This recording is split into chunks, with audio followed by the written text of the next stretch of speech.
We're gonna get so canceled for this. The whole abortion being illegal. If men had periods, you pay for the first date. I don't want no man who's like this. Transgender women. Period blood is disgusting. I'm just like...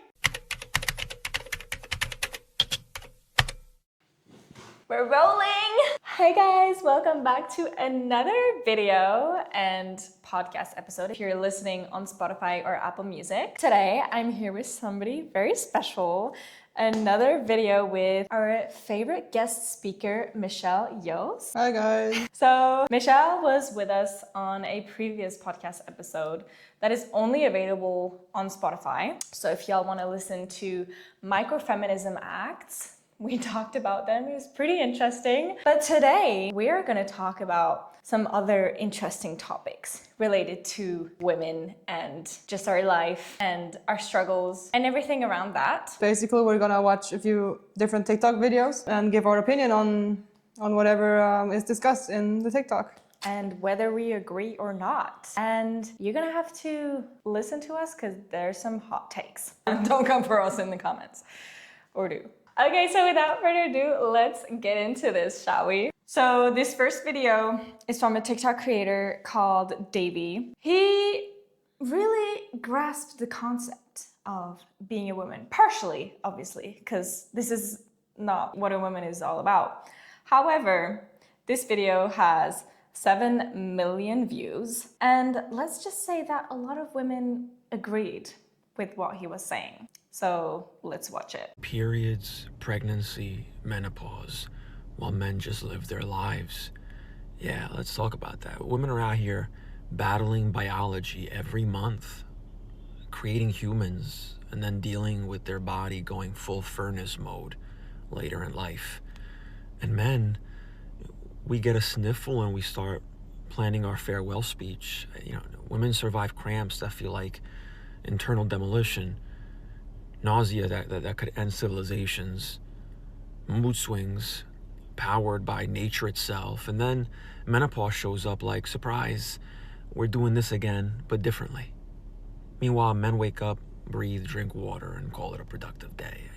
Women go through 3 separate eras of suffering, and men's biggest struggle is choosing the right body wash from the same 3-in-1 bottle we've used since high school. Honestly, I don't know how women do it. If men had periods, society would shut down once a month. Every workplace would send out emergency alerts. Hospitals would be full. Men would be on stretchers like they got hit by a bus because they felt a cramp. So, pregnancy, no chance. Men can't even handle being hungry. Imagine 9 months of a human taking your organs on a field trip. So, yeah, women are just built different and men just live. That's it. He has a point. If men had periods, they wouldn't survive. They just wouldn't. Let's not even mention pregnancy because there wouldn't be any kids. Humanity would be over. Or maybe there would be a lot of C-sections going on, I think. My hot take is, I think period products would be free then. Yeah, they should be free. We talked about that enough, so I'm just in the last episode, but period products, if y'all really want equality, if y'all really want this to be equal, let's make period products free. Why is it not free? Women choose to bleed. Exactly. Or if y'all really want to do 50-50, we get the periods, men pay for period products. And that's my hot take. I once had this debate with, a person I know, let's say. Because friend would be whatever. A friend is an overstatement. Yeah, but whatever. And he was like, yeah, but then condoms should be free. And I'm like, what do you mean? What's the point? You don't need to You can survive without it's mainly crazy. pleasure, if you want to say it that way. And okay, so in that case, birth control pill should be free too. Yeah. We can play that game. But imagine this discussion and I'm like, yeah, when it's super expensive too and we're suffering enough and it should be free. And we don't choose to have it and he's like, yeah, condoms should be free then. And I was like, okay. Let's not. Stop talking to me. This is boy math. If men had their periods once a month, there would be a total shutdown. 1 week off every month. And men have the audacity to say, if you have the slightest raise in your voice or you get slightly annoyed, they will say, are you on your period? It's an excuse for everything. Chill. Oh my gosh. Yeah, I have my period. And guess what? I have to get on with my life. It's anyway. nothing. You would die if you were in my position. Let's talk about how when you go to the doctors, I don't know, you complain about how you have like abnormal pain like once a month on your period, whatever. Doctors will minimize it. They'll say it's normal. They'll say that's just what it's like to be a woman. And when men go to the doctors and they're like, ooh, I need this done. Oh, let's do an anesthetic. Let's take you seriously. Let's actually get to the bottom of this. And when women have to get a biopsy, I actually might have to get one soon. You know what a biopsy is? It's when they hole punch a piece of your cervix just to like see if there's any abnormal cells. If you have like cervical cancer, they hole punch a piece of your cervix. No anesthetic. You get cramps for like days after, you bleed, like, and I've seen videos of women saying it's the worst pain of their life. And then when men get a biopsy, of course they have a local anesthetic, obviously. Like, why is it even a question? Like, come on. It's not the same thing. The cervix is inside, blah, blah, blah. It's still a piece of cells that you, like, honestly, it hurts. Most definitely. Also, like, you know, there's now a few workplaces that like actually give you time off when you're on a period and you're like in a lot of pain. If that was the case for men, like we would already have vacations in place. It would be like, I'm calling it sick, I can't do it. The thing is men had periods, like their pain would be acknowledged. Yeah. And they would celebrate having their period once a month. Can you see that? Yeah. They'd be like, hey bro, I just got my period. You know, it's that time of the month. And us, it's like, Fuck. I got my period. Yeah. It's hush hush, can't talk about it. It's very taboo. Also, have you ever been like laughed at, like people would notice, or like guys would notice, like in school or something, and they're, yeah. Trauma. And then they would be like, my oh, your goodness. period, look at her, like, look at, yeah. Traumatic. That would be way different if it was the opposite too. When you're like in school, Yeah. you get up, you have to look at your chair just to see if you have... Traumatized. I've had that several times. Actually, every time I had my period, I would like have blood all over it. Oh my God. That's what it's like to be a woman. And then you get bullied for it at the same time. Transgender women that claim they know anything about womanhood. You mean people who they're like male to female? Yeah, male transitioning That's to crazy. females. They just don't have the body to be able to talk about that. Like men have no idea what it's like to be a woman. It's just a very surface level thing to think that being a woman is having boobs, having long hair, having nails, putting on makeup. Like if that's what it's like to you being a woman, You don't get it then. it's so surface level and it's so disrespectful. Like being a woman is a costume. And then you get like subsidized for your transition when women can't even get like an operation for Yeah, that's like crazy. endometriosis or like actual health problem. I've heard of two stories. One had like really big boobs and like her back was like hurting and stuff. Like really it was like bothering her a lot. And then she had to pay for the surgery herself, of course. But when trans people want to get boobs, it's like, oh, it's being paid for, taken care of, don't you worry about it. How is that okay? We're gonna get so canceled for this. I'm sorry, that's just the way it is. Like, I get 100 views anyways. What you gonna do? the 100 people, Call like, my work. the 100 people are gonna be like, Unsubscribe. Anyway, moving on. second TikTok is we need to move the fuck on. Here's how the world would be different if men had periods. Number one, how amazing that the male body goes through this cycle every 28 days. We would measure time in accordance to that male cycle. We'd have 13 months in a year, 28 days in a month. Our body is a part of this cosmic clock. What a miracle. Birth control would switch from the man's job to the female. Oh, women already? Oh, okay. It would remain the woman's job. Like I was saying, the male body is so connected to the universe, we wouldn't want to become disconnected. You wouldn't want us to become disconnected. Plus, the chemicals we would take, it would mess with our hormones. It would be tough. It's the least you guys could do. Number three, there would be free masculine care products. Listen, I don't think Congress is going to become magically ethical or like efficient, but they would take care of the boys. They would make sure that no man had to pay for this because their body's a miracle. There would also be more lenient rules at work. You'd probably get paid time off as a man. The whole work schedule would be built around cycles. We'd celebrate it. And number five, we'd probably use it as an argument for like some form of superiority. You know, God chose us. He gave his toughest battles to his strongest warriors. We were the only ones that could carry this burden. Society would celebrate it when boys come of age. Like blood and the symbolism of the blood of life that men give would be entrenched everywhere in society. Political figures, religious leaders would become stronger when they were on their cycle. And the saddest thing is, like, all of this is like partly a joke, but like we all know that it's true. Let me know what differences you guys think would happen if men had periods, because you're always funnier than I am. Everything around the world, the work schedule, everything around should be like partially catered to 50% of the population. Let's not forget that. Like, it's still like half of the population. They should be accommodated for this 28-day cycle. And I've talked about this in previous episodes. Women, they have a very different hormonal pattern than men have.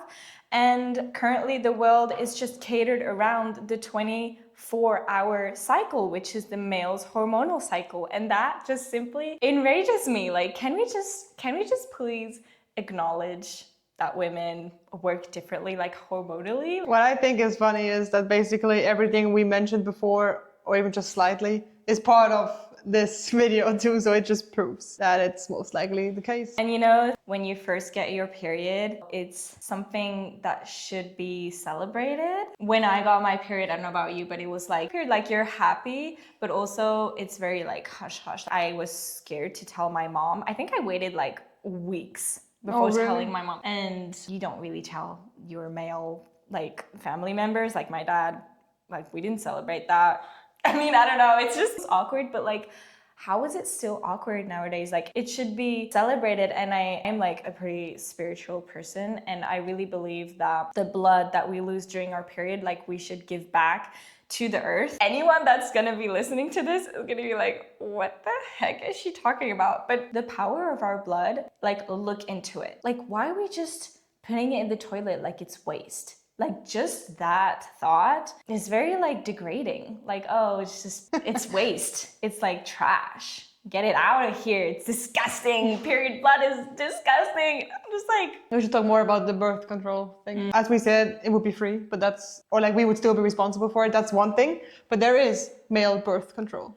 Like these days, we know that. And the amount of opinions I've heard on it is like, no, like I heard it's unsafe. Like, is it safe for us though? Like, you don't care. It's like, as soon as men are concerned, it's like, oh, I don't want that. Like, have their girlfriend take it and see the like 10-pager of like did you see side this effects. video? I actually just did a video on birth control. Like, it's the last one I posted. Yeah, right. Men are fertile 365 days of the year, and then women are only fertile like technically 5 days out of the month. Can we just let that sink in, please?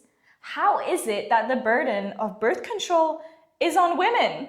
Right. Can someone explain this to me? It's not computing in my brain. It's crazy how women just like hold the power of birth and giving life, and they're just considered as less powerful than men. Have you seen all these videos of like men are like, oh, I need to go home and like take a nap, I'm tired, as the woman is in labor? Yeah. What? That's great. I'm the one giving birth here. Like stressed or mad that the woman's a little bit like, I don't know, angry with them. Like, bro. Short-tempered. Yeah. Like, no, I'm literally dying out here. I'm giving birth. I'm giving you your baby right now. I don't want no man who's like this. I'm gonna be like, the you can thing stay is, outside and please just remain there. I'm never. If I get pregnant, I will be the most annoying person on the planet, because I will be like, every day I'll remind him, I'll be like, I'm growing your baby, you better be doing everything for me right now. I will be the most annoying person in the world. So some men will come on here and have the audacity to say, hey, but how do you make a baby on your own? You need to be two people. You need to be two to make a baby. You can't make a baby without us. So you're gonna tell me that being pregnant for 9 months, putting your body through immense pain to get that baby out of you, staying healthy for 9 months, growing that baby for 9 months. All a man had to do is do his thing that takes 5 seconds to do, and then wait for 9 months. This is not talked about enough in general. Like, I mean, I don't want kids either, so it's really not my place to say all that. But I feel like the standard is so low when it comes to like doing the best for your child, men and women. Like, because I know so many people or like women who continued smoking during the pregnancy, and I'm like, it's literally like think about your child's health. Otherwise, you maybe consider not having kids. I don't know. No, actually, this shocks me. Like, I was at a restaurant like a few months ago. This woman was pregnant, and she was there with her husband and kids, I imagine, and she was full on smoking. Yeah, that's crazy. And I was shocked. I was like, how are you doing this in public? Moving on to the next video. I have a theory that if pregnancy required men to gain 40 pounds, rip their genitals open, and risk death, not only would abortion be legal in all 50 states, it would be federally funded for any man who wanted to get one. And if you disagree with me, argue with the wall. The whole abortion being illegal topic is like controversial itself already. I don't even want to get into that. This kind of joins back on what we were talking before and how it's the woman that bears like the burden of pregnancy. And of course, like, it's a beautiful thing. And we're not saying in this video that like everything is bad about being a woman and everything. Being a woman is great. But you know what? It would be even greater if the world would also think that, you know what I mean? Because like I think women are great, but like not everyone thinks that, obviously, because there are a lot of inequalities for women still in the world in general. And, you know, just women are not as empowered as I would want them to be, in my opinion. For me, abortion is fine up until a certain point. Yeah. I think like it's a certain amount of weeks. And I also would add to that it is fine for a certain amount of times. If you've had 10 abortions, there's a serious issue with that. Like it shouldn't be used as some form of birth control. And honestly, I don't believe that someone is using it as a form of birth control because of how traumatic it is for a woman to go through an abortion. Like it's extremely traumatic. I would wish it on no one. We also have to think about the child in this case. So you can't support that baby if it arrives in an environment that is just unhealthy. What I can add, are you familiar with Charlie Kirk? Yeah. So he was obviously very much for abortion being illegal. And there was a woman coming to him on the debate platform, coming up to him, and she was like, I have a son and my dad raped me and I kept the child because like there's no way I would kill a human being. First of all, it was not consensual. It's your dad. It's incest. And you're like defending that decision. She was like, yeah, it's great that it's illegal because I'm all for it. And I'm like, wow, that's actually... And she was young too, so it's like she was like defending that. And I'm like, okay. Oh my gosh. Speaking about Charlie Kirk, I have one last video for us that is actually Charlie Kirk that was on a podcast called Whatever, I think. Do you think men should pay on the first date? If it's an actual date, it's the man. It shows your role as like you're willing and provider. Like, Oh, I totally agree. yeah, any guy who went 50-50 with me is like. So what do you think of Probably the not feminist dating. movement that says women should go 50-50? What do you guys think of that? Unlike the first, on dates. I'm totally down for that, and then we're friends for life. we're not dating if we're going 50-50. I go 50-50 with my guy friends. What do you think about a man splitting the bill 50-50 on the first date, Michelle? So my experience is it was never even a discussion, like it was the guy that paid. I was never even really a thing I had to think about.